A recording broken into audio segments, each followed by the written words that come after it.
بسم الله الرحمن الرحيم إن الحمد لله نحمده ونستعينه ونستغفره ونعوذ بالله من شرور أنفسنا ومن سيئات أعمالنا من يهده الله فلا مضل له ومن يضلل فلا هادي له وأشهد أن لا إله إلا الله وحده لا شريك له وأشهد أن محمدا عبده ورسوله يا أيها الذين آمنوا اتقوا الله حق تقاته ولا تموتن إلا وأنتم مسلمون يا أيها الناس اتقوا ربكم الذي خلقكم من نفس واحدة وخلق منها زوجها وبث منهما رجالا كثيرا ونساء واتقوا الله الذي تساءلون به والأرحام إن الله كان عليكم رقيبا يا أيها الذين آمنوا اتقوا الله وقولوا قولا سديدا يصلح لكم أعمالكم ويغفر لكم ذنوبكم ومن يطع الله ورسوله فقد فاز فوزا عظيما أما بعد فإن خير الكلام كلام الله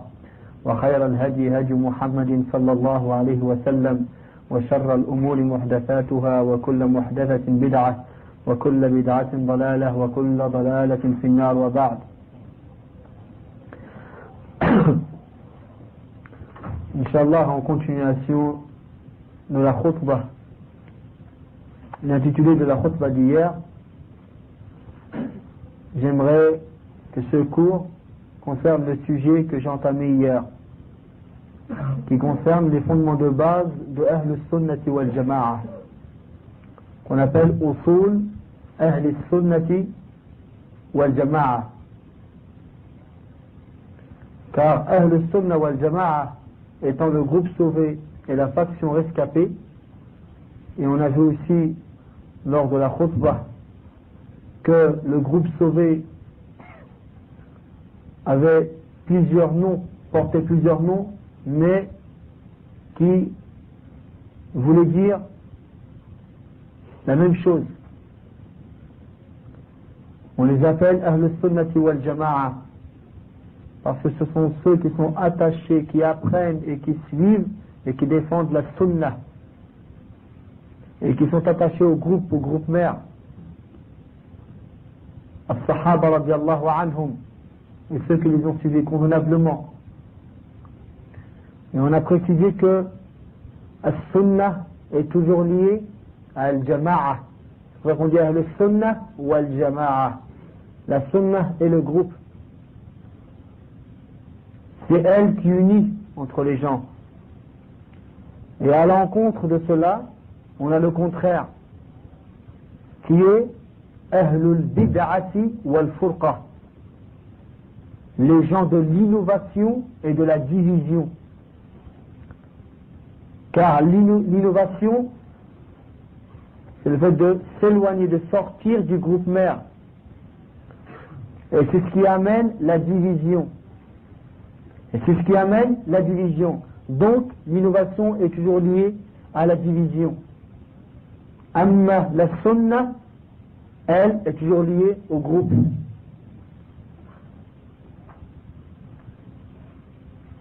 Et de là, on comprend une chose. Ce n'est jamais les gens qui appellent à la Sunnah qui divisent, mais plutôt ceux qui appellent à l'innovation. C'est eux qui divisent, même s'ils ne le reconnaissent pas ou s'ils changent le rôle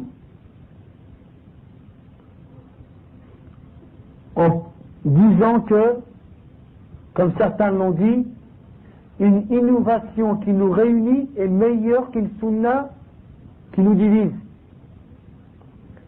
Parce que tellement qu'on vit des époques difficiles, où la sunna est considérée comme innovation, et l'innovation est considérée comme sunna, les gens en arrivent à ne même plus faire la différence.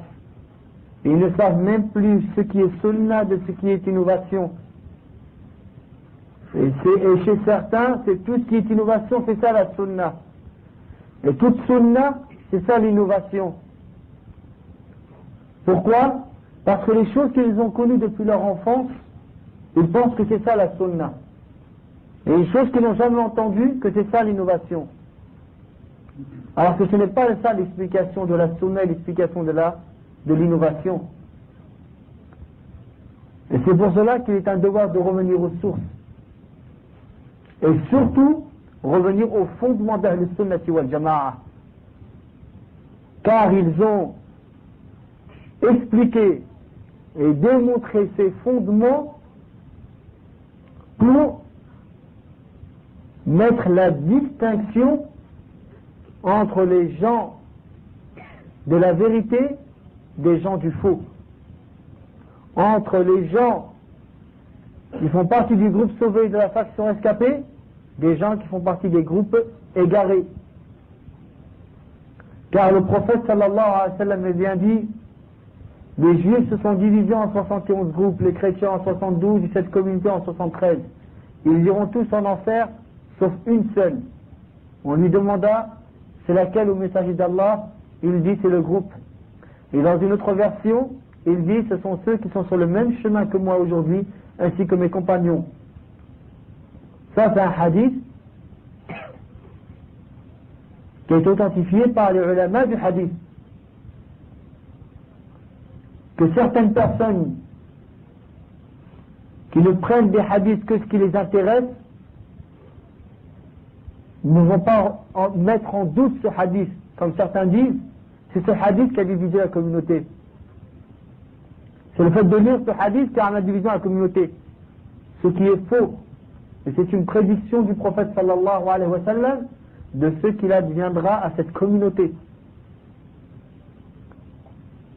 Et il y a eu ce qu'a dit le prophète sallallahu alayhi wa sallam. Mais le prophète sallallahu alayhi wa sallam, en nous parlant de la maladie, il nous ramène avec ça, il nous donne le médicament, il nous donne la résolution, la solution du problème. Et c'est à nous de retourner à cette solution qui nous a été enseignée par le prophète sallallahu alayhi wa sallam. Lorsque le prophète sallallahu alayhi wa sallam il dit, car celui qui vivra parmi vous verra beaucoup de divergences. Beaucoup de divergences. Combien se plaignent de beaucoup de divergences? Combien disent on ne s'y retrouve plus à cause de toutes ces divergences? Le prophète sallallahu alayhi wa sallam, qu'est-ce qu'il a dit? Il a dit, alors cramponnez-vous à ma sunnah et à celle de mes califes bien guidés qui viennent après moi. Mordez-la, pleine dents. De même que le messager d'Allah sallallahu alayhi wa sallam, il dit, j'ai laissé entre vous deux choses. Vous ne vous égarerez jamais tant que vous y attachez. Le livre d'Allah et ma sunnah. Et ils ne se sépareront jamais jusqu'à qu'ils soient présentés à moi près de l'Hawd, le fleuve du prophète sallallahu alayhi wa sallam. Yawm al-Qiyamah. De même que le prophète sallallahu alayhi wa sallam, il dit, je vous ai laissé sur une voie droite, qui éclaire de jour comme de nuit. Ne s'en égare après moi qu'un homme voué à la perdition. De même qu'Allah tabaraka wa ta'ala, il dit dans le Coran, وَأَنَّ هَذَا صِرَاطِي مُسْتَقِيمًا فَاتَّبِعُوهُ وَلَا تَتَّبِعُوا السُّبُلَ فَتَفَرَّقَ بِكُمْ عَنْ سَبِيلِهِ. Et voilà mon chemin droit. Suivez-le et ne suivez pas les autres chemins, car ils vous égareront du droit chemin. Car ils vous feront dévier du droit chemin. Comment peut-il qu'Allah tabaraka wa ta'ala nous ordonne de suivre un chemin et son messager sallallahu alayhi wa sallam nous ordonne de suivre un chemin qu'on n'est pas capable de trouver? C'est impensable. Si Allah tabaraka wa ta'ala nous a ordonné, c'est que le chemin il est clair. Clair pour celui qu'Allah subhanahu wa ta'ala lui a facilité la tâche. Mais celui à qui Allah lui a mis un voile, nul ne pourra le guider. Et c'est pour ça qu'on dit, celui qu'Allah guide, nul ne peut l'égarer. Et celui qui l'égare, nul ne pourra le guider. Les cœurs sont entre les mains d'Allah tabaraka wa ta'ala. Il les fait tourner comme il veut, subhanahu wa ta'ala. Il guide qui il veut, et il égare qui il veut. Certes, tu ne guides pas qui tu aimes, mais c'est Allah qui guide qui il veut. Mais ce qui est demandé, c'est de transmettre le message. De transmettre le message. Après, celui qui veut croire, qu'il y croit. Et celui qui veut mécroire, qu'il mécroit. Et ça, c'est une question de paradis ou d'enfer. De même qu'Ibn Abbas, radiallahu anhuma, lorsqu'il a lu le verset où Allah il dit يَوْمَ تَبْيَضُّ وُجُوهٌ وَتَسْوَدُّ وُجُوهٌ, il a dit تَبْيَضُّ وُجُوهُ أَهْلِ السُّنَّةِ وَالْجَمَاعَةِ وَتَسْوَدُّ وُجُوهُ أَهْلِ الْبِدْعَةِ وَالْفُرْقَةِ. Reste le jour, Allah il dit, le jour où des visages resplendiront et d'autres seront assombris, là, Ibn Abbas, radiallahu anhu, il a dit, resplendiront les visages d'Ahl al-Sunnah wal Jama'a. Et seront assombris les visages de Ahl al-Bid'a wal Furqa. De Ahl al-Bid'a wal Furqa. Bien sûr, à l'époque du prophète sallallahu alayhi wa sallam, il y avait al-Muslimoun et al-Kuffar. Al-Kuffar, al-Mushrikoun ila akhiri. Il y avait les musulmans, les soumis, et les mécréants et les polythéistes face à eux. Et à l'intérieur des musulmans, il y avait les croyants et les hypocrites. Mais on les appelait musulmans. Parce que l'hypocrite sur terre, il est appelé musulman. Mais il n'est pas croyant. Parce qu'il cache la mécréance. Et de ce fait, il est pire que le mécréant clair. Et c'est pour cela qu'Allah, il dit Inna al-munafiqin fi darkil asfali min an-nar. Certes, les hypocrites sont dans le plus bas degré de l'enfer. Mais sur terre, ils sont considérés comme musulmans, mais pas croyants. Et c'est pour cela que lorsque les Bédouins sont venus voir le prophète, ils l'ont dit, comme Allah dit dans le Coran, قالت الأعراب آمنا قل لم تؤمنوا ولكن قولوا أسلمنا ولما يدخل الإيمان في قلوبكم. Les Bédouins, al-A'rab, c'est le pluriel de A'rabi, c'est les Bédouins, pas les Arabes. Les Arabes c'est al-Arab, même si ils ont la même racine, hein, mais parce qu'il y en a qui comprennent mal. Ils disent, d'abord les Arabes c'est des hypocrites, Allah il a dit dans le Coran. Alors que là dans le verset, Allah il parle de certains Bédouins. D'accord, on entend des gens interpréter de leur tête. Comme eux, ils comprennent les termes. À ce moment, avant de parler sur le Coran, il faut aller vérifier ce qu'ont dit les pieds prédécesseurs comme interprétation au verset coranique. Donc, Allah dit dans le Coran, les Bédouins ont dit nous avons cru, dit vous n'avez pas cru. Mais dit seulement qu'on s'est soumis et la foi n'est pas encore entrée dans votre cœur. Et c'est connu qu'il y avait des hypocrites. Il y a une sourate qui s'appelle Al-Munafiqun, les hypocrites. Et dans combien de versets Allah parle des hypocrites?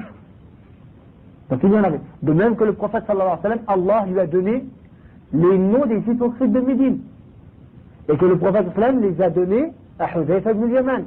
C'est lui qui avait le secret du prophète sallallahu alayhi wa sallam. Ça c'est connu. C'est connu في السيرة النبوية, dans les hadiths. Bon, c'est pour vous dire que la communauté musulmane à l'époque du prophète sallallahu alayhi wa sallam, il y avait les croyants et les hypocrites. D'accord?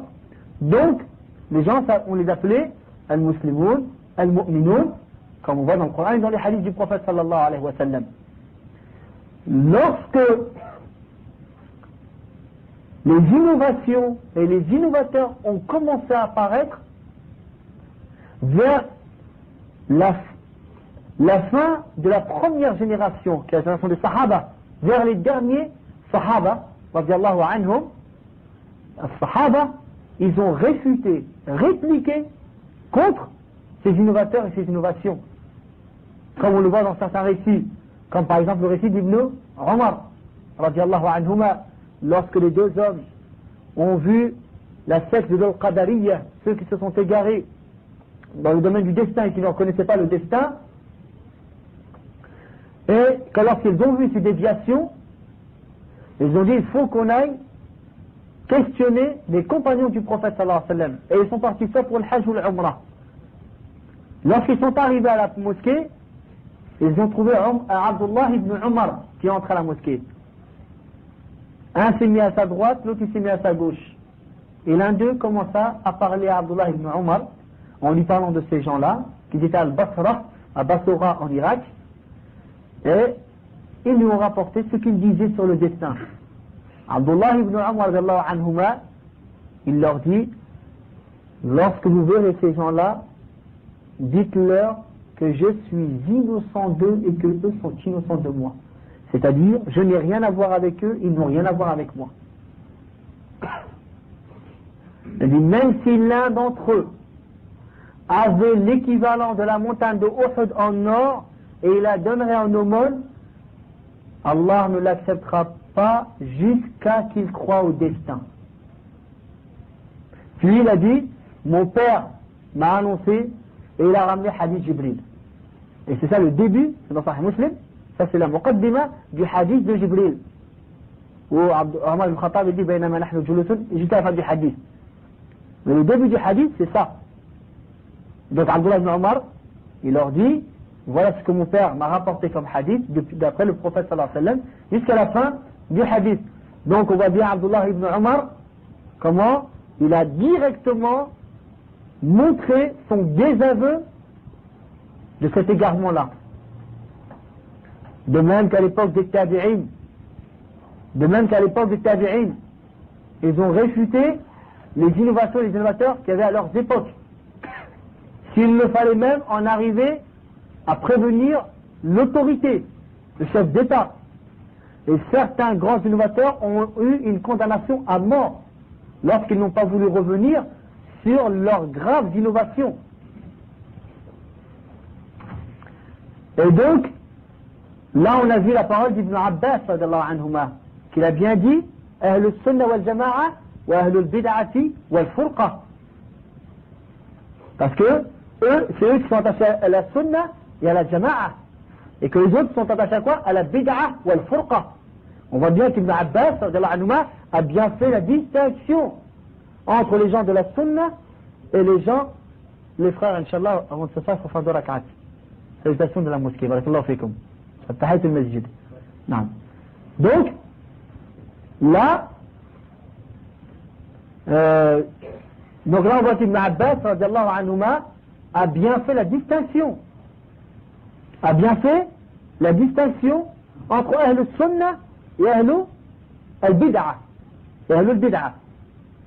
L'imam Malik, rahimahullah, vous connaissez l'histoire. Lorsque l'homme est entré à la mosquée et qu'il était en train de donner cours à ses élèves, et il lui a dit Ar-Rahman ala al-Arsh istawa kayf, le très miséricordieux s'est élevé au-dessus du trône, comment? Et l'imam Malik, rahimahullah, de lui répondre, l'élévation est connue. Le terme istiwa est connu en langue arabe. Son sens est connu chez les Arabes. Hein? Il dit, notre élévation est connue. Et le comment est ignoré. Et d'y croire est une obligation. Et d'en poser la question est une innovation. Puis il a dit quoi? Faites sortir cet homme car c'est un innovateur. On voit bien, lorsqu'il a vu que cet homme-là a ouvert une porte d'innovation que les pieux prédécesseurs n'avaient pas ouverte, la réponse de l'imam Malik rahimahullah ta'ala. On voit l'imam Malik rahimahullah lorsque l'homme vient le voir pour lui dire d'où est-ce que je fais mon état de sacralisation. Il lui a dit de Dhul Hulayfa, qui est la limite à laquelle la personne qui veut se rendre à la Mecque pour le Hajj ou l'Umrah se met en état de sacralisation pour les Médinois et ceux des environs. Et cet homme-là lui a dit, moi je veux le faire de la mosquée du prophète sallallahu alayhi wa sallam. Pour des questions qui peuvent paraître banales chez certains. Mais chez ces grands imams qui savaient la valeur de la sunna du prophète sallallahu alayhi wa sallam et le danger de l'innovation et de la déviation, il n'a pas accepté. Il lui a dit, je crains pour toi al-fitna. Il lui a dit, et quelle fitna? Ce n'est qu'une distance que je rajoute pour plus me rapprocher d'Allah. L'intention, elle est bonne. Mais l'islam n'est pas basé seulement sur l'intention. Il faut l'intention, mais il faut la sincérité et la conformité avec la sunna du prophète sallallahu alayhi wa sallam.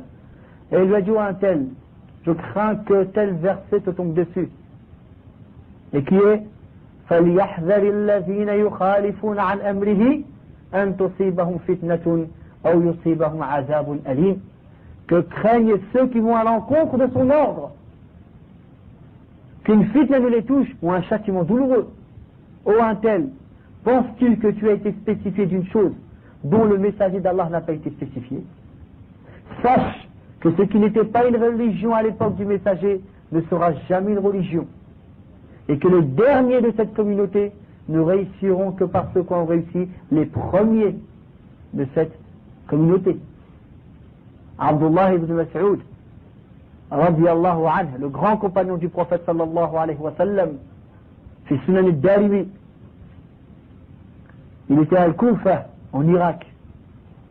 Abu Musa al-Ash'ari, radiyallahu anhu, il est entré dans la mosquée et il a vu une chose étrange qu'il n'a jamais connue à l'époque du prophète sallallahu alayhi wa sallam. Il est venu chercher Abdullah ibn Mas'ud. Pourquoi? Parce qu'Abdullah ibn Mas'ud est le grand savant de la ville. Bien que lui peut réfuter leur acte et ce qu'ils sont en train de faire, mais il préfère laisser la place à plus connaisseur. Alors que lui aussi c'est un savant, Abu Musa al-Ash'ari, qui fut envoyé auparavant par le prophète sallallahu alayhi wa sallam pour prêcher l'islam au Yémen. Donc, il est venu, il a trouvé des étudiants devant la porte de Abdullah ibn Mas'ud. Ils attendaient la sortie d'Abdullah ibn Mas'ud pour aller à la mosquée, pour lui poser des questions et apprendre de lui lors du trajet. Parce qu'il fermait sa porte seulement la crainte d'Allah Azza wa Jal de ces hommes-là. Ils ne voulaient pas trop parler. Mais eux, ils attendaient, parce que c'est eux qui sont dans le besoin de lui. Et donc, il leur a dit, est-ce que Abu Abdurrahman est sorti de chez lui? Ils lui ont dit non, on l'attend. Et il est resté avec eux, jusqu'à qu'il est sorti. Et il lui a dit, oh Abu Abdurrahman, qui est le surnom d'Abdullah ibn Mas'ud, radiallahu anhu, j'ai vu une chose étrange dans la mosquée. Et il lui a dit, qu'est-ce que tu as vu? Il lui a dit, j'ai vu des gens en cercle. Il y a un homme au centre de chaque cercle, dire, et ils ont des pierres, et dire, dites 100 fois Subhanallah, dites 100 fois Alhamdulillah, et ainsi de suite. Abdullah ibn Mas'ud, il lui a dit, est-ce que tu leur as dit de s'arrêter de faire ça, et qu'il espère qu'Allah Azza wa Jalla ne leur fasse pas perdre leur récompense? Il lui a dit, j'attendais ton ordre, ta décision. Abdullah ibn Mas'ud, il est parti. Et il les a trouvés en train de faire cette chose-là. Il leur a dit, je suis Abdullah ibn Mas'ud, le compagnon du messager d'Allah. Arrêtez de faire ce que vous êtes en train de faire, et je prie Allah que vous ne perdiez pas vos récompenses. Là, c'est retourné, il lui a dit, oh Abu Abdurrahman, nous n'avons voulu en cela que le bien. Et lui de répondre, et combien en cherchant le bien ne le trouve pas? Et combien en cherchant le bien ne le trouve pas? Soit vous avez trouvé un chemin meilleur que celui de Muhammad sallallahu alayhi wa sallam, ou alors vous êtes en train d'ouvrir une porte d'égarement. Vous commencez déjà, alors que les vêtements du messager d'Allah ne sont pas encore usés, et que ses ustensiles ne se sont pas encore cassés. C'est-à-dire, il n'y a pas longtemps qu'il est mort, le prophète sallallahu alayhi wa sallam. Ça commence déjà l'égarement. Le rapporteur du... Ils n'ont pas voulu écouter les conseils d'Abdullah ibn Mas'ud, ces gens-là. De cet égarement, regardez où est-ce qu'ils en sont arrivés. Le rapporteur du hadith, il dit, par Allah, le jour de la bataille de Nahrawan, c'est-à-dire lorsque Ali, radiallahu anhu, les Sahaba et ceux qui étaient avec eux, parmi les musulmans, ont fait la bataille de Nahrawan contre le Khawarij, ceux qui se sont soulevés contre Ali et contre les Sahaba, il a dit, nous les avons vus ce jour-là, ils étaient tous avec le Khawarij. D'un petit égarement, il y a une petite déviation, et ils se sont retrouvés plus tard dans le rang des Khawarij, en train de combattre les Sahaba radiallahu anhum. Al-Khawarij, lorsqu'ils sont apparus, il y avait encore des Sahaba. Les Sahaba, pas un seul Sahabi n'a été dans leur rang. Et lorsque Ibn Abbas radiallahu anhuma, il a demandé à Ali, c'était lui le calife, le prince des croyants, il lui a dit, laisse-moi aller discuter avec eux, pour essayer de les faire revenir sur leurs idées. Il lui a dit, j'ai peur pour toi. Et à la fin, il l'a laissé. Et lorsqu'il est arrivé, ils l'ont reçu. Alhamdulillah, plus de 2000 sont revenus sur le champ lorsqu'Ibn Abbas leur a prouvé leur égarement. Ibn Abbas, parmi les choses qu'il leur a dites, c'était quoi?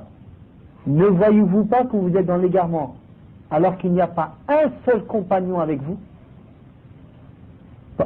Ça aurait pu vous montrer que vous êtes dans l'égarement. Dans votre camp, il y a tous les sahaba. Et chez vous, il n'y en a pas un seul sahabi.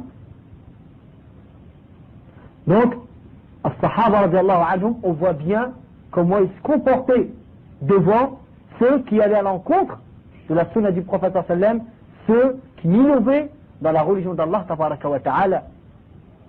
Ibn Umar radiallahu anhuma, il a récité devant certains de ses enfants un hadith du prophète sallam qui est La tamna'u ima Allahi masajid Allah.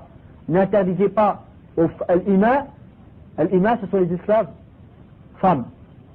D'accord? Ça veut dire les esclaves d'Allah. Il dit n'interdisez pas aux femmes les mosquées d'Allah. Un de ses enfants a dit par Allah, moi je leur interdirai. Le rapporteur de hadith il a dit Ibn Umar, il lui a parlé d'une manière comme jamais on l'a entendu. Et il lui a dit, tu sors et je ne veux plus te voir. Pourquoi? Parce qu'il a parlé à l'encontre du hadith du prophète sallam.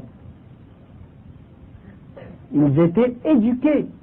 Ils savaient que ces paroles n'étaient pas les paroles de n'importe qui, mais les paroles du messager d'Allah, sallallahu alayhi wa sallam.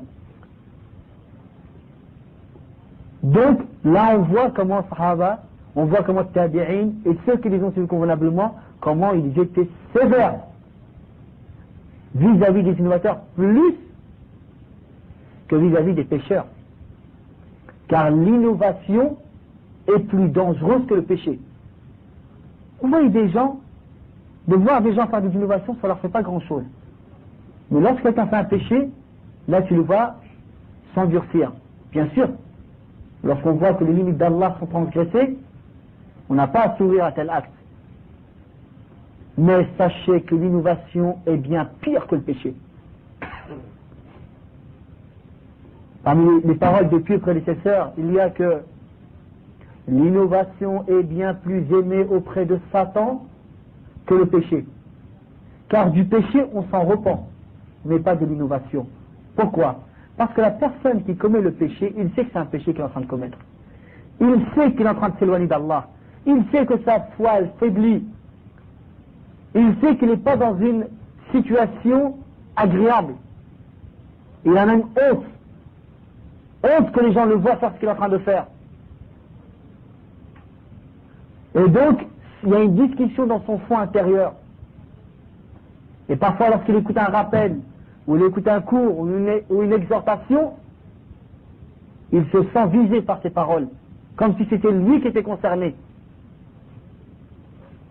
Et il essaie de se séparer de ses péchés. Il n'est pas tranquillisé. Et il sait qu'en faisant ces actes-là, il n'est pas en train de se rapprocher d'Allah. Alors que l'innovateur, non. Lui, il fait son innovation en pensant qu'il se rapproche d'Allah. En pensant qu'il est en train de faire du bien. Comment voulez-vous qu'il pense à se repentir de ces actes-là? Et lorsqu'on vient le réprimander, il pense qu'on veut l'éloigner d'Allah. L'éloigner de son approche d'Allah tabaraka wa ta'ala. Donc, l'innovation est bien plus aimée auprès de Satan que le péché. Et l'innovateur est un législateur. La législation n'appartient qu'à Allah tabaraka wa ta'ala. Quiconque ramène l'innovation légifère dans la religion d'Allah.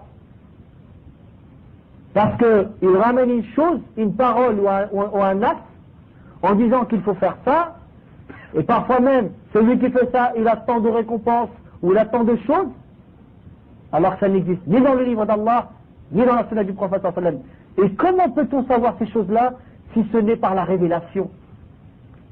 Car cette personne, l'ange Gabriel ne vient pas à lui. Car l'ange Gabriel, Allah l'envoie au prophète et au messager. Et cette personne, ses rêves ne sont pas une révélation. Car les rêves peuvent être une révélation pour les prophètes d'Allah et les messagers. Et cette personne ne reçoit pas de révélation. Car ceux qui reçoivent la révélation, ce sont les prophètes et les messagers d'Allah. Donc comment le sait-il? Parce qu'un tel l'a dit ou un tel l'a dit, un tel n'est pas un prophète et un tel n'est pas un prophète. Et quelle que soit la personne. Ça, c'est pour cela que le musulman se doit de savoir la situation sur laquelle étaient les pieux prédécesseurs. Et comment ils se sont comportés dès la naissance de ces innovations et de ces innovateurs. Jusqu'à ce moment, l'imam Ahmed ibn Hanbal, rahimahullah ta'ala, il disait, il mettait avec les innovateurs, ça c'était à leur époque, les gens avertis qui continuaient à fréquenter les innovateurs. Si tu vois un homme marcher avec un innovateur, préviens-le. Si tu le revois avec, mets-le avec lui. Un homme averti, tu l'as averti, il n'a pas pris le son. Il n'a pas écouté l'avertissement. Et l'homme marche avec son semblable. Et l'homme aime être avec ses semblables. Il n'a trouvé que ces hommes-là avec qui marchaient. Quand vous voyez quelqu'un préférer marcher avec des innovateurs mieux qu'avec des gens qui s'attachent à la sunna, ça déjà, cette façon de faire est à revoir. Est contraire à la pratique des pieux prédécesseurs. Que dire lorsque vous trouvez des gens qui défendent les innovateurs et qui leur cherchent des excuses, alors que c'est des gens qui ont dévié de la droiture. C'est pour ça qu'il est demandé aux musulmans d'apprendre. Non. Il est demandé aux musulmans d'apprendre. Et donc, le Shia, lorsqu'ils sont apparus les premiers, les chiites, et la fitna est arrivée, et il n'y a pas eu dans l'histoire islamique plus menteur que les chiites. Moi je ne comprends pas. Il n'y en a pas beaucoup qui mettent en garde contre le chiisme.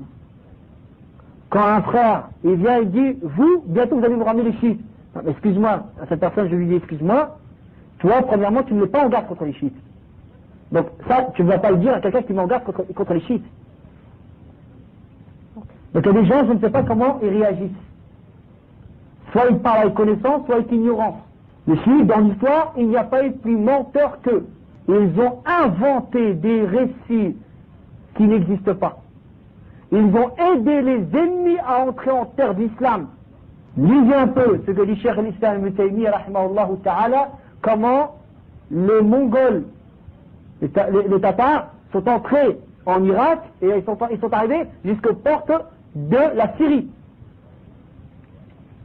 Et comment ils ont réussi à entrer? Et qui parmi des ministres ou des proches, à Bagdad et autres, ont ouvert la porte à ces gens-là pour entrer en terre d'islam? Bien sûr, eux, ils iront démentir cela. Mais il n'y a pas photo. Je prends la version d'Ibn Taymiyyah parce que c'est Cheikh l'Islam, alayhi rahmatullah, et qu'il a défendu la sunna du prophète sallam et il a contré les innovateurs. Je ne prendrai pas la version des innovateurs qui viennent à défendre leurs innovations. Ça c'est clair et net. Donc, il faut lire les vrais récits authentiques pour savoir qu'est-ce qu'ont fait les innovateurs tout au long de l'histoire. On nous fait croire que pendant ce siècle, les sectes soufis, ce sont eux qui ont préservé l'islam dans le Maghreb et dans nos pays pendant la colonisation. Nul n'a légitimé la présence de la colonisation si ce n'est les sectes soufis. Et les sectes soufis n'ont connu une grandeur et une place dans la communauté que par le colonisateur. Parce que, bien sûr, ce genre de fausses religions et de fausses doctrines intéressent le colonisateur, puisque les gens se deviennent des égarés. À aller dans des mausolées, adorer des tombes et des gens qui sont morts, les invoquer en dehors d'Allah, aller sacrifier des bêtes pour eux, aller leur demander que la femme qui n'arrive pas à tomber enceinte, qu'elle tombe enceinte, la femme qui a difficulté d'avoir des enfants, qu'elle ait des enfants, un enfant qui est fou ou qui est malade, que c'est à lui de le guérir. Et les offrandes qui sont données en dehors d'Allah tabaraka wa ta'ala, Allah c'est très très grave, jusqu'à aujourd'hui on le vit. Jusqu'à aujourd'hui on le vit. Ça ne fait pas partie de la religion d'Allah tabaraka wa ta'ala. Ça ce sont des innovations, il y a du politisme et de la mécréance qui sont commises. au nom de l'islam. Donc le musulman se doit de savoir il est où le vrai chemin. Et lorsqu'on se retrouve devant des mouvements et des partis qui se disent islamiques par rapport aux autres partis qui se disent communistes, ou socialistes, ou nationalistes, ou nassériens, ou basses, ou autres, hein? Donc eux ils se disent nous on veut l'application de l'islam, donc hop, sortir, et qui viennent à fermer les yeux sur tous ces actes qui sont commis dans la communauté parce qu'ils sont aveuglés par le trône, ça ce n'est pas la voie des prophètes.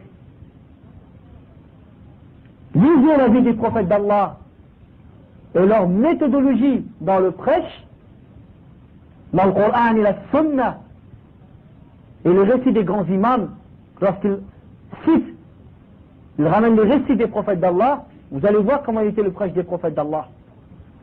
Et que là, le point le plus essentiel auquel ils ont appelé, c'est, comme on l'a dans le Coran, Ya qawm, u'budullah, ma lakum min ilahin ghayruh. Au peuple, adorez Allah, vous n'avez aucune divinité en dehors de lui. Et c'est là le point essentiel sur lequel il y a eu des problèmes entre les prophètes et les croyants avec leur peuple. De même qu'à l'époque de notre prophète Muhammad sallallahu alayhi wa sallam.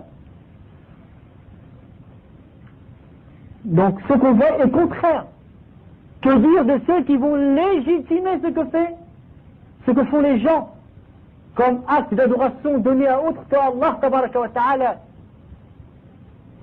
et comme d'actes contraires à la sunna du prophète sallallahu alayhi wa sallam, qui viennent à se moquer du tawhid, à se moquer de la sunna du prophète sallallahu alayhi wa sallam, et puis on se retrouve avec des gens qui viennent défendre alors qu'ils voient de leurs propres yeux et ils écoutent de leurs propres oreilles des atrocités. Et il y en a beaucoup. Jama'at al-Tabligh, bien qu'il y en a beaucoup qui essaient de les défendre, et ils ont des principes contraires à l'islam. Lorsqu'ils disent, dans notre prêche, on ne parle que sur des choses où tout le monde est d'accord. On ne ramène pas de choses où il y a des divergences dans la communauté. Parce que ce qui nous intéresse, c'est unir. Et unir les gens sur une innovation est bien préférable que de diviser avec une sunna. Ça ne fait pas partie de l'islam. Tu prêches la vérité, après ça, celui qui veut croire qu'il croit, et celui qui veut mécroire qu'il mécroit. Toi, il t'est demandé de transmettre, mais les cœurs des hommes ne sont pas entre tes mains. C'est Allah subhanahu wa ta'ala qui guide qui il veut et l'égare qui il veut. Hein? L'islam n'est pas un jeu. Un jour on lui enlève son 10e, un autre jour on lui enlève son 20e, un autre jour on lui enlève son 5e, tout ça pour plaire aux gens. Non, l'islam, c'est l'islam. Complet comme il fut enseigné par le prophète sallallahu alayhi wa sallam. Ya ayyuhan nas udkhulu fi as-silmi kaffah wa la tattabi'u khutuwati ash-shaytan. Ô vous les hommes, entrez dans la soumission dans l'islam complètement et ne suivez pas les traces de Satan. C'est ça qui est demandé. Donc quand vous voyez ça, et allez parler du tawhid, mais seulement les points où personne ne diverge. Mais là où il risque d'avoir des problèmes avec les gens, on ferme les yeux. On doit aller même faire des innovations avec les gens pour qu'ils acceptent leur prêche. Ça, ce n'est pas de l'islam. Ce n'est pas l'islam enseigné par Muhammad sallallahu alayhi wa sallam. Sans dire les innovations que eux-mêmes commettent et auxquelles ils y appellent. Al-Ikhwan al-Muslimoun sont même peut-être pires. Parce que les Ikhwan al-Muslimoun, dans leur fondement, il y a فَلْنَعْمَلْ فِيمَا اتَّفَقْنَا عَلَيْهِ وَلْيَعْذُرْ بَعْضُنَا الْبَعْضِ فِيمَا اخْتَلَفْنَا فِيهِ. Qu'on applique les choses sur lesquelles on est d'accord, et là on n'est pas d'accord, que chacun excuse l'autre. Ça c'est contraire à l'islam. Jamais Allah tabaraka wa ta'ala a dit ça. وَمَا اخْتَلَفْتُمْ فِيهِ مِنْ شَيْءٍ فَحُكْمُهُ إِلَى اللَّهِ. Il n'y a pas une chose sur laquelle vous divergez sans que son jugement est auprès d'Allah. De même qu'Allah tabaraka wa ta'ala dit dans le Coran, يَا أَيُّهَا الَّذِينَ آمَنُوا أَطِيعُوا اللَّهَ وَأَطِيعُوا رَسُولَهُ وَأُولِي الْأَمْرِ مِنْكُمْ فَإِنْ تَنَازَعْتُمْ فِي شَيْءٍ فَرُدُّوهُ إِلَى اللَّهِ وَالرَّسُولِ. Ô vous qui avez cru, obéissez à Allah, obéissez à son messager et à ceux qui détiennent le commandement parmi vous. Qala Ibn Kathir rahimahullah, ceux qui détiennent le commandement, ce sont les gouvernants et les savants. Puis si vous divergez sur une question, retournez-la à Allah et à son messager. Il n'a pas dit appliquez les choses avec lesquelles vous êtes d'accord et que chacun excuse l'autre là où vous n'êtes pas d'accord. Il a dit non, retournez-la à Allah et à son messager, au livre d'Allah et à la sunna de son messager alayhi salatu wassalam. Parce que c'est en ça qu'il y a la vérité. Et qu'est-ce qu'il y a après la vérité si ce n'est l'égarement? Et si la vérité avait suivi leur passion, les cieux et la terre et ceux qui s'y trouvent auraient été corrompus. Il nous a demandé de suivre la vérité. Ibn Mas'ud, radiallahu anhu, il disait Al-jama'a hiya ma wafaqa al-haq wa in kunta wahdak. Le groupe, c'est ce qui est en conformité avec la vérité, même si tu te retrouves seul. Même si tu te retrouves seul sur la vérité. Donc, Haoula, ils ramènent des règles, ma anzalallahu biha min sultan, qui n'existent pas dans l'islam. Lorsqu'ils disent al-ghayatu tubarriru al-wasila, la fin justifie les moyens. En islam, ça n'existe pas. La fin, elle doit être légiférée et les moyens doivent être légiférés. Ce n'est pas tout moyen qui est accepté en islam. Ce n'est pas parce qu'il y a des peuples qui se permettent tout que nous on se permet tout. Nous on se permet ce qu'Allah nous a permis. Hein? Des règles qu'Allah n'a pas révélées dans son livre, ni son messager alayhi sallam ne l'a enseigné.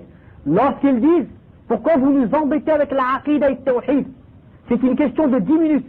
Mais d'aller dans les formations politiques et s'occuper de la politique, ça prend toute leur vie. Et le tawhid, c'est une histoire de 10 minutes. Voilà la place du tawhid dans les cœurs de certaines personnes. Et lorsqu'on vient leur parler de la sunna, ils disent qu'est-ce que vous nous embêtez avec des épluchures? La sunna, c'est devenu des épluchures. Mais le parti communiste et le socialiste, c'est pas des épluchures. Hein? De venir taper à la porte du maire et de venir s'asseoir avec lui, ça c'est pas des épluchures.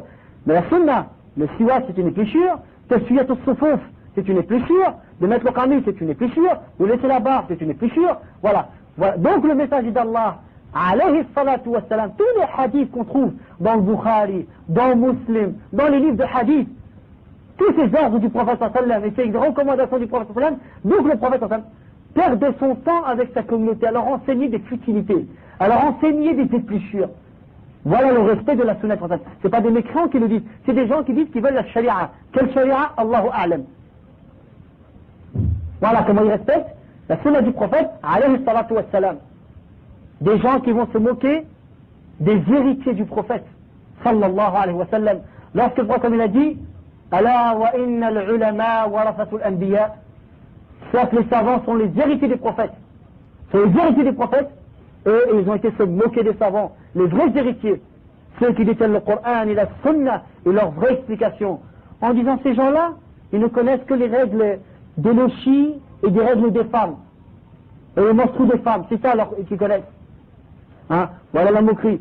Il est à savoir que les menstrues et les lochis ont des règles dans l'islam enseignées par le prophète sallallahu alayhi wa sallam, et ce n'est pas des choses à négliger. Hein? Voilà comment on se moque d'eux. Ou c'est des gens, ils sont perdus dans leurs livres. Ils ne savent même pas ce qui se passe autour d'eux. Mashallah, toi tu sais ce qui se passe autour de toi. Mashallah. Voilà. Que tu saches ce qui se passe autour de toi, ça ne te fera pas entrer au paradis. Ça c'est clair et net. Si tu dois te contenter que de ça, sans sharia, ça ne fera pas entrer au paradis. Car le message d'Allah il dit كلكم يدخلون الجنة إلا من أبى قالوا ومن يأبى يا رسول الله قال من أطاعني دخل الجنة ومن عصاني فقد أبى. Le message d'Allah il a dit alayhi salam, vous tous vous entrerez au paradis, c'est celui qui ne veut pas. Il dit, mais qui d'entre nous ne veut pas aller au paradis au message d'Allah? Il dit, celui qui m'aura obéi, il entrera au paradis, et celui qui m'aura désobéi, c'est qui ne l'a pas voulu.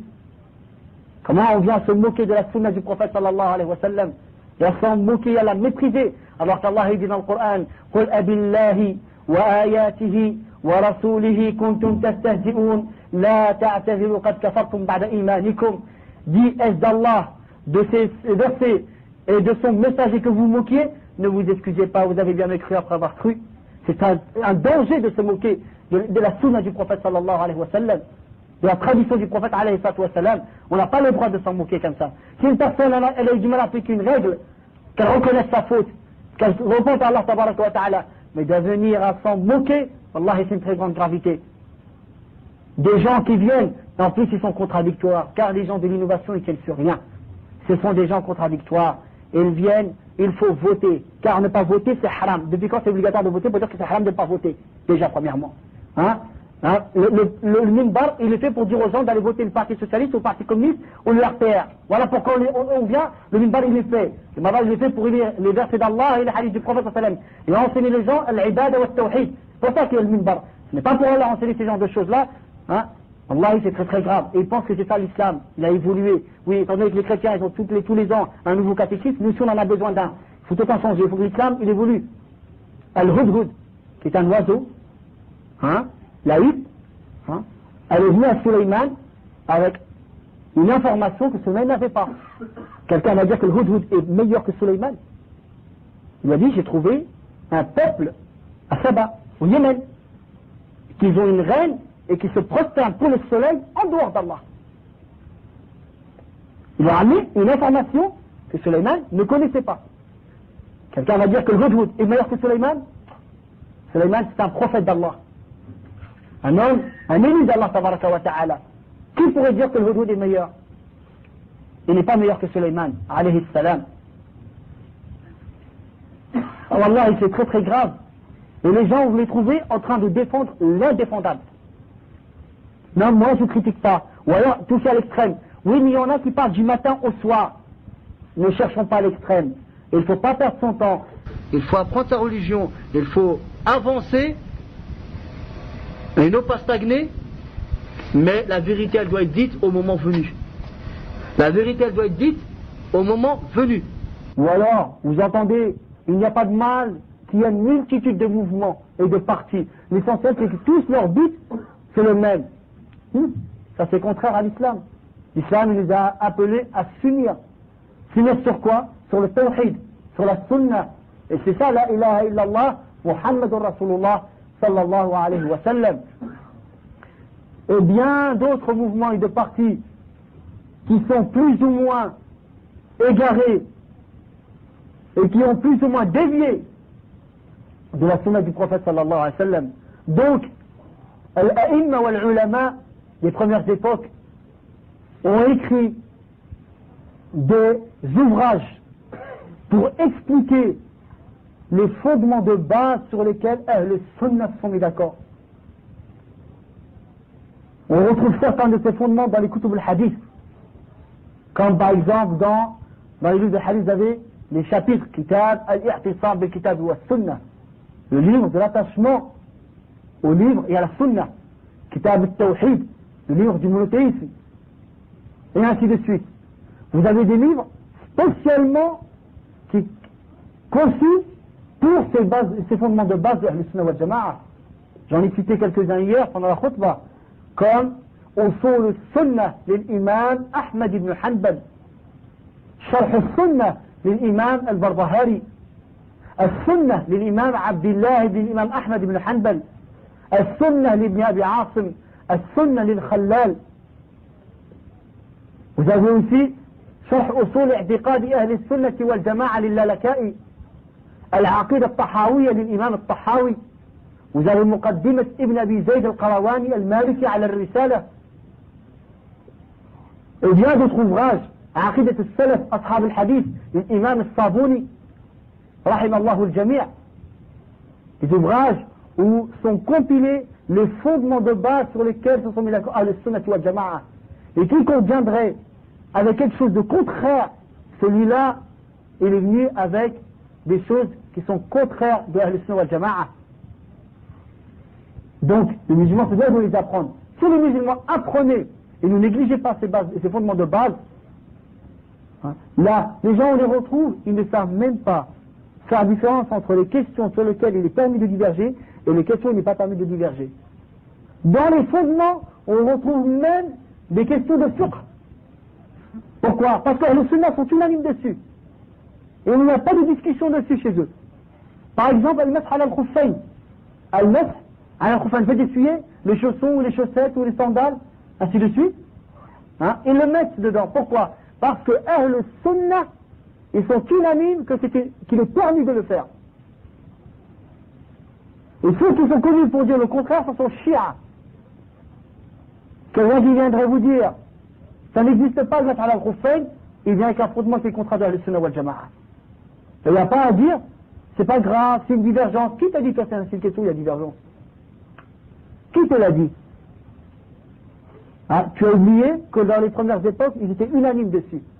Comment tu dis qu'il y a eu une divergence plus tard? Comment tu dis qu'il y a une question et une divergence plus tard? Mais c'est parce que c'est quelqu'un qui a été prendre ça, non pas chez al-sunnah, il a été prendre chez quelqu'un d'autre. Il a été trouvé ça chez quelqu'un d'autre.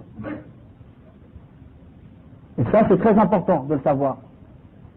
Par exemple, parmi les questions qu'il y a dedans, parmi les fondements, à titre d'exemple, moi je conseille les frères de se procurer ces ouvrages, de les lire, étudier et les mettre en pratique. Vous trouvez la position d'Ahl Sunnah wal Jama'a vis-à-vis des compagnons. Qu'est-ce qu'ils pensent des compagnons? Qu'ils savent que ce sont les meilleurs après le prophète sallallahu alayhi wa sallam.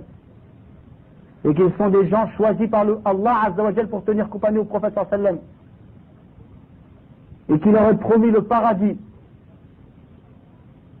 Et ce sont des gens qui ont tout donné pour Allah et son messager.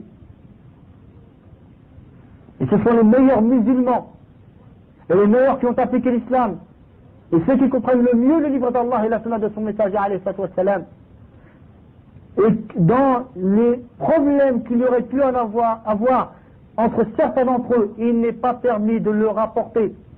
Mais lorsque les messagers, les compagnons sont cités, on se tait et on prie Allah Azza wa Jal de leur pardonner. Car c'est une chose qu'Allah Azza wa Jal a décrété qui devait se passer à leur époque. Et Allah les a agréés du haut de ses 7 cieux. Ainsi que son messager est mort en étant satisfait d'eux. Donc, lorsqu'on fait cela, et que vous voyez quelqu'un venir et s'attarder à discuter sur les querelles ou les problèmes qu'il y a entre les compagnons, sachez qu'il est en train d'ouvrir une porte qui n'est pas la porte d'Ahl Sunnah wal Jama'a. Lorsque vous l'entendez en train de dénigrer, rabaisser un seul compagnon du message d'Allah, sachez qu'il y a quelque chose qui est contraire au fondement d'Ahl Sunnah wal Jama'a. Que dire s'il les insulte? Que dire s'il rend mécréants certains d'entre eux? Que dire s'il les maudit? Et il y en a qui le font. Et il y en a qui le font. Al-Shia, un des plus grands problèmes qu'ils ont, c'est leur position vis-à-vis des Sahaba. Et qu'ils ont dit que la majorité d'entre eux ont mécru après la mort du prophète sallallahu alayhi wa sallam, ont apostasié. Et qu'ils se mettent devant la tombe d'Abu Bakr et Omar, et qu'ils disent qu'Allah vous maudisse, ô les deux idoles de Quraysh. Wal-'iyadhu billah. Sayyid Qutb, parmi les grands points qui lui sont reprochés, c'est ses paroles vis-à-vis de certains compagnons du prophète sallallahu alayhi wa sallam. Sur Uthman ibn Affan, radiallahu anhu, le grand compagnon du prophète sallallahu alayhi wa sallam, celui qui a dépensé ses richesses pour l'islam, et qui était le beau-fils du prophète sallallahu alayhi wa sallam. À 2 reprises, le message d'Allah l'a marié avec ses filles. Et il en était satisfait. Et que les anges, avec de la pudeur envers Uthman ibn Affan, et qu'il a été promis le paradis, Sayyid Qutb ne reconnaît pas le califat de Uthman ibn Affan. Et il dit que c'est un trou entre Omar et Ali. Et que Uthman a donné toutes les richesses à sa tribu. Et il préfère donner à ses proches que de bien partager les biens. Et qu'il a fait un mal dans son époque que jusqu'à maintenant on vit les conséquences. Wal-'iyadhu billah. Et en parlant de Amr ibn al-As et de Muawiyah ibn Abi Sufyan, radiallahu anhuma, les 2 compagnons du prophète, il dit, ces 2 hommes et ceux qui étaient avec eux étaient pleins d'hypocrisie et de mensonges et de trahison. Et les gens viennent à défendre Sayyid Qutb avec des paroles comme ça. Que dire de son manque de respect vis-à-vis de Moussa alayhi salam, en disant que c'était un homme qui était trop nerveux. C'est comme ça qu'on parle d'un prophète d'Allah. Nous allons voir 10 ans plus tard si Moussa s'est calmé ou pas. C'est comme ça qu'on parle de Moussa alayhi salam, un des plus grands messagers d'Allah tabaraka wa ta'ala. Wallahi, c'est qu'on n'a pas compris. Hein? Lorsque nos parents sont touchés, quelqu'un vient insulter nos parents, on se met à s'énerver, naturellement. Mais pour le prophète d'Allah et pour les compagnons, c'est pas grave. Non, c'est pas grave, c'est son point de vue. Comment ça, son point de vue? Il n'y a pas de discussion dessus. Que sont les Sahaba, il n'y a pas de discussion dessus. Ce sont eux qui nous ont rapporté, transmis le Coran et le hadith du prophète sallallahu alayhi wa sallam. Toucher à eux, c'est toucher à l'islam en lui-même. Très très grave. Et vous trouvez des gens qui vont défendre. Vous trouvez des gens qui vont défendre. Après, on vient dire que Ahl Sunnah, ce sont eux les diviseurs. Quelle division? On est venu, la division était devant nous déjà. La division existe depuis plusieurs siècles. Et c'est les innovateurs qui l'ont ramené, la division. Et non pas Ahl Sunnah, parce qu'Ahl Sunnah, il s'attache aux pieux prédécesseurs. Avant qu'il y ait la division, avant qu'il y ait les innovations, ils reviennent aux sources de l'islam authentique. Et c'est ce qui est demandé à tout musulman sensé et tout musulman sincère de retourner à l'islam authentique. Il y avait les frères musulmans depuis presque 80 ans. Un peu moins, personne ne disait rien. À part Ahl Sunnah, que disait ce genre de mouvements n'ont pas existé en islam. Jamaat Tabligh, personne ne parle. Lorsque les gens ont dit, nous on est les salafis, ceux qui suivent les salafs des prédécesseurs, ils ont dit, ah non, c'est pas permis de dire salafi. Quand les frères musulmans, c'était permis, quand les Jamaat Tabligh, c'était permis, mais ces gens-là d'abord, à l'origine, on n'a pas à les écouter, parce que ceux qu'on doit écouter, ce sont les ulama, qui sont les héritiers des prophètes d'Allah, donc ces gens-là, leur parole n'a aucune valeur dans la communauté, bien qu'il y ait toujours des gens pour écouter ce genre de paroles. Hein? Salafi, c'est-à-dire que tu rejoins les pieux prédécesseurs. Tu appliques l'islam comme eux l'ont appliqué. Tu comprends l'islam comme eux l'ont compris. Tu t'attaches pas à un mouvement quelconque d'aujourd'hui, mais tu t'en remets aux pieux prédécesseurs. Les 3 générations vantées par le prophète sallallahu alayhi wa sallam. As-sahaba wa tabi'un wa tabi'a tabi'in. Et parmi eux, il y a al-a'imma al-arba'a. Et tous les imams et les ulama de l'islam qui étaient à la sunna jusqu'à aujourd'hui, qui te rattachent à la vérité, au groupe sauvé à la faction escapée, et on vient te dire, non, il n'est pas permis, non, d'abord on est musulman. On n'est que musulman. Non, excusez-moi, il faut avouer un peu les yeux. Dire musulman, aujourd'hui, ça ne suffit pas. Tu es musulman par rapport aux mécréants, par rapport aux chrétiens, aux juifs, aux bouddhistes, aux hindous, et ainsi de suite. Maintenant, au sein de l'islam, il y a des sectes, il y a des tendances, il y a des mouvements, il y a des partis. Alors il va dire quoi? Je suis sunnite. Pourquoi? Par rapport aux chiites. Hein? Donc là, il est rentré dans un détail. À l'époque du prophète, il n'y avait pas besoin de ce détail. Mais avec le temps, on a besoin de ce détail. Ça ne suffit plus. D'accord? Tu dis sunnite, il y en a beaucoup qui se prétendent sunnites, et il y a encore aussi des tendances et tout. Tu es encore obligé plus de préciser. Donc tu dis, je suis musulman, je suis le kitab, je suis sunna, et je suis les pieux prédécesseurs. Ou alors tu dis, tout simplement, je suis salafi. Il y a un nisba. C'est le ya d'appartenance. Que tu rejoins les pieux prédécesseurs. Ceux sur qui le messager d'Allah, sallallahu alayhi wa sallam, a dit, khayrun nasi qarni, thumma alladhina lahum, thumma alladhina lahum. Les meilleurs des gens sont ma génération, puis ceux qui viennent après eux, puis ceux qui viennent après ceux-ci. Allah a dit dans le Coran, والسابقون الأولون من المهاجرين والأنصار والذين اتبعوهم بإحسان رضي الله عنهم ورضوا عنه. Et les premiers, les prédécesseurs, parmi les muhajirin, les Mécois qui ont émigré à Médine, wal Ansar, les Médinois qui ont secouru les prophètes et les Mécois. Donc, dans ce verset, Allah, il cite al-muhajirin, al-ansar. Vous vous retrouvez aujourd'hui devant des gens qui n'ont aucun respect pour les compagnons. Pourquoi on prendrait la parole d'Ibn Abbas par rapport à la parole de quelqu'un d'aujourd'hui? C'est un homme et on est des hommes. Alors, quelqu'un qui n'a rien compris. Il n'a pas compris la place des compagnons. S'il réfléchissait, wallahi, si on a 2 paroles, une d'Ibn Abbas et une d'un contemporain, il est fou celui qui a fait, c'est le contemporain. Il y a bien plus de chances qu'Ibn Abbas avait raison que celui d'aujourd'hui. Ibn Abbas a été éduqué par le prophète sallallahu alayhi wa sallam. Il a pris l'islam directement du prophète sallallahu alayhi wa sallam. Et le Coran a été révélé dans une langue arabe claire, l'arabe que eux parlaient. Hein? C'est pas quelqu'un d'aujourd'hui qui va expliquer à Ibn Abbas la compréhension du Coran. Alors qu'Ibn Abbas, il a reçu le dua du prophète sallallahu alayhi wa sallam. Allahumma faqihu fi din wa allimhu ta'wil. C'est clair quand même.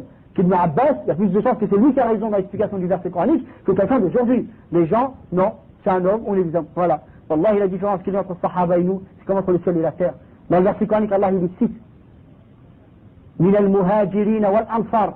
Mais nous, on n'est pas cités. Sauf si on vient avec cette distinction. Walladhina taba'uhum bi-ihsan. Et ceux qui les ont suivis convenablement. Allah les agrée et eux l'agréent. Si on va entendre le verset, il faut qu'on vienne avec cette distinction qui est Walladhina taba'uhum bi-ihsan. Et ceux qui les ont suivis convenablement. Et qu'est-ce qui a été demandé si ce n'est de dire ربنا اغفر لنا ولإخواننا الذين سبقونا بالإيمان ولا تجعل في قلوبنا غلا الذين آمنوا ربنا إنك رؤوف رحيم. Demande à Allah pardon pour nous et ceux qui nous ont précédés dans la foi. Regardez, lorsqu'Allah il dit dans le Coran لقد رضي الله عن المؤمنين إذ يبايعونك تحت الشجرة فعلم ما في قلوبهم. Certainement Allah a agréé ceux qui t'ont prêté allégeance sous l'arbre et il a su ce qui arrive dans leur cœur. Allah tabaraka wa ta'ala témoigne. Abu Sa'id al-Khudri, radiallahu anhu, il dit, nous étions ce jour-là 1400. Les chiites rejettent tout ça. Rejettent tout ça. Et ils étaient 1400. Et Allah, il parle de qui? Des Sahaba, radiallahu anhum, ceux qui ont prêté allégeance sous l'arbre au prophète sallallahu alayhi wa sallam. Il cite certains de leurs noms. Abu Bakr fil Jannah, wa Omar fil Jannah, wa Uthman fil Jannah, wa Ali fil Jannah. Nous, ils ne sont pas cités. Comment on va se comparaître à ces hommes qui ont été choisis par Allah tabaraka wa ta'ala pour tenir compagnie à son prophète sallallahu alayhi wa sallam. Allah, c'est très très grave. De plus, le prophète dit Khayrun nas, les meilleurs des gens, ce sont ma génération. Puis ceux qui viennent après, puis ceux qui viennent après. Allah, c'est très très grave. C'est une mauvaise éducation de ne pas apprendre aux gens l'amour du prophète sallallahu alayhi wa sallam et l'amour des compagnons du prophète sallallahu alayhi wa sallam. Et la place qu'ils doivent avoir. Mais non, ils préfèrent donner de la place à leurs leaders dans leur mouvement et leur parti. Et ils rêvent de rencontrer le leader. Et lorsqu'ils sont devant lui, ils sont dans une humilité plus grande que dans la salat. Peut-être même ils n'arriveront même pas à lever le regard. Hein? Une éducation soufie. Soit devant ton maître, comme le mort devant celui qui le lave. Hein? Une humilité. Et lorsque ce leader le rapproche, c'est comme s'il avait gagné le paradis. Et lorsqu'il donne un ordre, il est suivi à la lettre. Et là, il n'y a pas de discussion. Ils ne disent pas, ouais, mais vous suivez à la lettre. Non, là, c'est normal, il faut suivre à la lettre. Mais le Coran et la Sunna, non, c'est pas suivre à la lettre. Non, parce qu'il faut chercher, il y a d'autres choses qui chercher. Peut-être dans le verset, c'est autre chose qui est voulu. Dans le hadith, c'est autre chose qui est voulu. Tout le temps en train de fouiner, là où il n'y a pas fouiner. Là, c'est très très grave. L'état dans lequel est la communauté, c'est très très grave. Et avec ça, ils veulent la victoire. Allah, le prophète sallallahu alayhi wa sallam, il dit إذا تبايعتم بالعينة ورضيتم بالزرع واتبعتم أذناب البقر وتركتم الجهاد في سبيل الله سلط الله عليكم ذلا لا ينزعه عنكم حتى ترجعوا إلى دينكم. Lorsque vous venez à commercer avec l'ina, une forme de riba, et vous vous contentez de ce bas monde, رضيتم بالزرع وتركتم أذناب البقر, c'est quelqu'un qui se contente de sa terre agricole, de son bétail, c'est-à-dire que ce qui l'intéresse c'est ce bas monde. Et vous délaissez le combat dans le sentier d'Allah, Allah vous mettra en vous une faiblesse. Une faiblesse, il ne l'enlèvera de vous que lorsque vous retournerez à sa religion. Pas d'autre moyen, il faut retourner à la religion. C'est quoi la religion? Al-Kitab wa Sunnah. Inna Allah la yughayyiru ma biqawmin hatta yughayyiru ma bi anfusihim. Certes, Allah ne change pas ce qu'il y a en peuple, jusqu'à qu'il change ce qu'il y a en eux-mêmes. Les gens ne comprennent pas. Il n'y a pas un mal qui vous touche, si ce n'est parce que vos mains ont semé. Il y en a, ils se croient redevables à Allah. On a cru, on fait la prière, comment ça se fait? Tu te rebelles devant Allah tabaraka wa ta'ala? Tu te rebelles contre Allah? Tu crois que tu as rajouté quelque chose au royaume d'Allah tabaraka wa ta'ala? Allah n'a pas besoin de ton adoration. Allah n'a besoin de personne. Si tout le monde venait à se réunir et guider les hommes pour demander une chose à Allah, et Allah leur donne à tous leurs demandes, cela ne diminuera en rien son royaume. Rien. Mais si on fait du bien, c'est pour nous-mêmes. C'est pour sauver notre âme de la colère d'Allah et de l'enfer. Les gens oublient ce côté-là. Il y a des manifestations, il faut y aller. Qui a dit qu'il faut aller dans la manifestation? Ah, il y a des chiites qui ont dit. C'est pas un dalil. Manifestation avec qui? Des kuffars. Kafaru billahi wa rasoulih. Ça se trouve même, ils se moquent d'Allah et de son messager. Mais parce que sur cette question, ils sont d'accord avec toi, donc tu vas manifester avec eux. Hein, tu donnes la main, comme si c'était tes frères et tes sœurs, des mutabarrijat, habillés je ne sais pas comment. Hein, non. Pourquoi on suit la passion? Parce qu'on est intéressé. C'est pour se faire entendre. C'est pour. Lève-toi dans le ciel de la nuit. Lève tes mains, Allah tabaraka wa ta'ala. Mais les gens, c'est comme si ils ont plus confiance au dua. Non, on n'a pas vu, c'est pas exaucé. Il y a un problème de sincérité, un problème de certitude. Il faut que les musulmans se remettent en question. Hein? Allah subhanahu wa ta'ala, ce qui nous a légiféré, et il nous a donné des moments propices, et des lieux propices pour le demander, non, on préfère suivre n'importe qui. Suivre n'importe qui. Et voilà, on y voit les gens. Les choses, ce ne sont pas des traditions de l'islam, des traditions des kuffars. On n'a pas les imiter dedans. On n'a pas à aller comme ça, faire n'importe quoi. Et ce n'est pas comme ça qu'on aura quelque chose. C'est en retournant à la sunna du prophète sallallahu alayhi wa sallam. Il y en a, ils disent quoi? Tu vas prendre la tête à dire à lui, lève ton vêtement, alors que la communauté elle dit, c'est de ma faute à moi, que la communauté elle dit. Si lui, il va faire tomber son pantalon par terre, la communauté elle va gagner quelque chose. S'il se rase la barbe, elle va gagner quelque chose. Ça veut dire, c'est à cause de nous, c'est à cause de vous que, c'est très très grave. Les gens, comment ils réagissent. Et nous, la croyance au destin, qu'il soit bon ou mauvais de la part d'Allah, tabaraka wa ta'ala. C'est très très grave comment les gens ils réagissent, comment les gens ils parlent. Omar ibn al-Khattab, radiallahu anhu, c'est nous qui allons lui expliquer l'islam, c'est à lui de nous l'expliquer. C'est à lui de nous l'expliquer. Il est sur le lit de mort. Il vient d'être poignardé. Il est sur le point de mourir. Et il n'y a pas encore de successeur. La communauté est dans un état terrifiant. Un jeune, il rentre pour lui rappeler les bienfaits de Omar. Pour lui rappeler pour Allah tabaraka wa ta'ala avant la mort.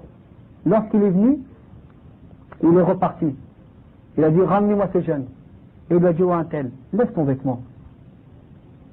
C'est plus pieux envers ton Seigneur et plus propre pour ton vêtement. Quelqu'un lui a dit, mais Omar, qu'est-ce que tu fais? C'est pas important, ça, c'est l'état dans lequel tu es. Sahaba, il ne connaissait pas ça. Il savait que sami'na wa ata'na ghufranaka rabbana wa ilayka al-masir. Wa ma kana qawla al-mu'minin idha du'u ila Allah wa ila rasulihi li yahkuma baynahum illa yaqulu sami'na wa ata'na wa ulaika humul muflihun. C'est ça l'éducation des Sahaba radiyallahu anhum. Lorsqu'ils attendent la parole d'Allah, lorsqu'ils attendent la parole du prophète sallallahu alayhi wa sallam, Ibn Abbas radiyallahu anhuma, un homme vient le voir, il lui parle d'une question sur l'Umrah. Il lui ramène le hadith du prophète sallallahu alayhi wa sallam. L'homme lui réplique, mais Abu Bakr et Omar ont dit.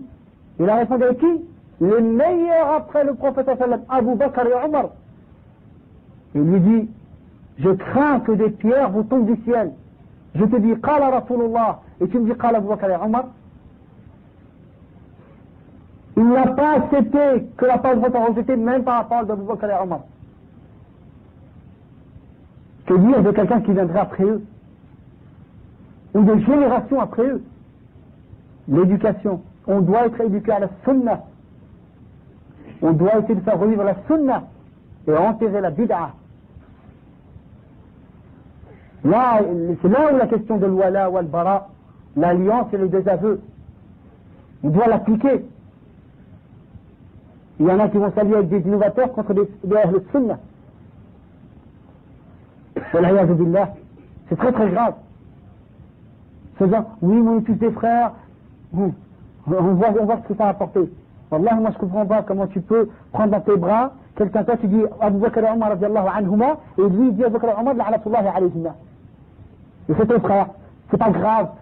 L'essentiel comme Hada Tariq Souaidan, qui est au Koweït, il a fait des coffrets sur Sira.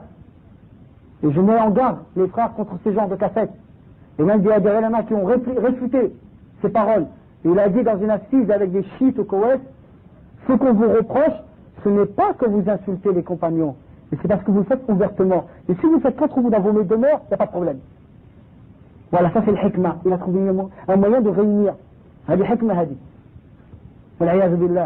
Ou certains, ils font des colloques. musulmans, chrétiens et juifs, les trois religions monothéistes. Monothéistes. Les chrétiens, c'est des monothéistes. C'est des monothéistes, les chrétiens. Ils adorent Isa alayhi salam, et ils adorent sa mère. Ils ont des idoles, ils adorent la croix, en dehors d'Allah tabaraka wa ta'ala.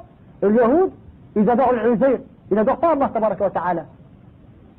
Allah, il a dit qu'il ne croit ni en Allah ni au jour dernier. قاتلوا الذين لا يؤمنون بالله ولا باليوم الآخر ولا يحرمون ما حرم الله ورسوله ولا يدينون دين الحق من الذين أوتوا الكتاب حتى يعطوا الجزية عن يد وهم صاغرون وقالت اليهود عزير ابن الله وقالت النصارى المسيح ابن الله ذلك قولهم بأفواههم يضاهئون قول الذين كفروا من قبل قاتلهم الله أن يؤفكون اتخذوا أحبارهم ورهبانهم أربابا من دون الله والمسيح ابن مريم وما أمروا إلا ليعبدوا إله واحدا لا إله إلا هو سبحانه عما يشركون. Allah tabaraka wa ta'ala dit à son prophète sallam qu'il invite les gens du livre à l'islam. Non pas, si tu crois en Dieu et tu fais les bonnes œuvres, tu iras au paradis. Non, il les invite à l'islam, car le prophète sallam il a dit toute personne qui entend parler de moi, même si elle est juive ou chrétienne, qui ne croit pas en ce qui m'a été révélé, que ce ne soit un homme de l'enfer. Allah dit à son prophète sallam قل يا أهل الكتاب تعالوا إلى كلمة سواء بيننا وبينكم ألا نعبد إلا الله ولا نشرك به شيئا ولا يتخذ بعضنا بعضا أربابا من دون الله فإن تولوا فقولوا اشهدوا بأننا مسلمون. إن الذين كفروا من أهل الكتاب والمشركين في نار جهنم خالدين فيها أولئك هم شر البرية إن الذين آمنوا وعملوا الصالحات أولئك هم خير البرية لقد كفر الذين قالوا إن الله ثالث ثلاثة. Comment on vient à faire croire aux gens du livre une chose qui n'est pas réelle. Ou alors dans les mosquées, inviter un tel ou un tel ou un tel pour faire un discours pour les musulmans. Wallah, qu'est-ce qu'il va enseigner aux musulmans? Ou alors madame une telle, je ne sais pas quoi, directeur de recherche au CNRS.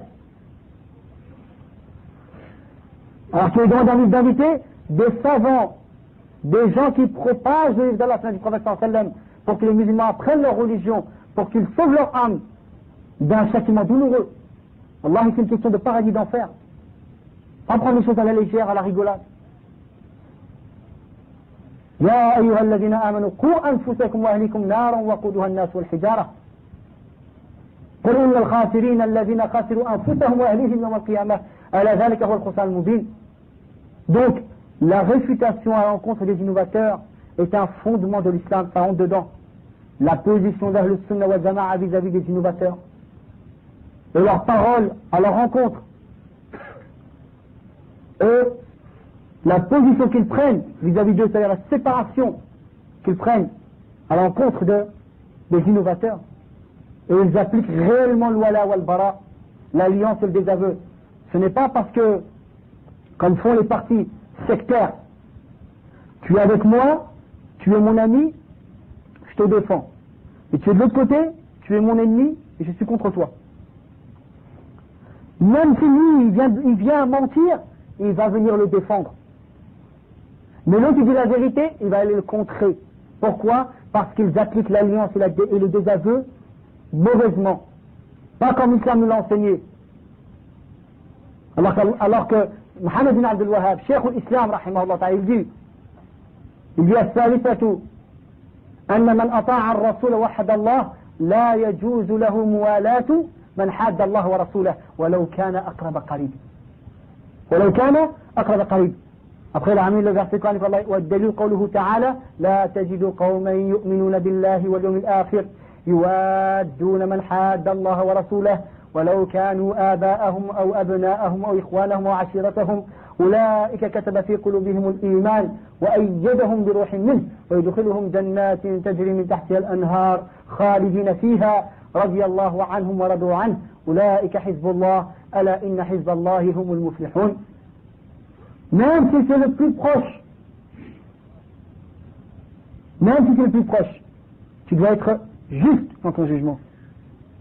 Les gens sont aveuglés par le sectarisme dans lequel ils vivent. Wal'iyadu billah. C'est pour cela que le musulman doit savoir. Il dit, ouais, mais lui, il parle sur les innovateurs et tout. C'est normal. Quelqu'un qui nuit à la sunna du prophète, on doit avertir contre lui.